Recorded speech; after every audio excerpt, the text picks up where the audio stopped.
Yung welcome back na naman sa channel natin mga kasuper. So kung napanood nyo yung previous vlog natin, unboxing nitong immortal na bag. Lustig siya. Ayos, fit na fit gamitin. Parang machong tignan. So papakita ko sa inyo yung video. Ginamit ko yung hyperlaps kasi nag-download ako ng isang application na hyperlaps. Pwede siya sa mga motor vlog, sa mga time-lapse na mga video. So dito nilalagay dito ko nilagay yung aking cellphone para makapag-video habang ako ay nagmumotor. So simulan natin to para legit tayo. Intro muna.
So kung ikaw ay wala pang budget, pang bili ng action cam, meron ka lang I'm immortal bag, pwede ka na mag-vlog.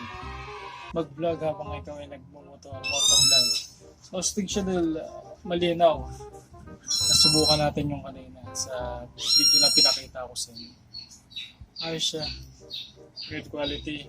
So mag-iisip ako ng next vlog natin. Maraming salamat sa mga nanood.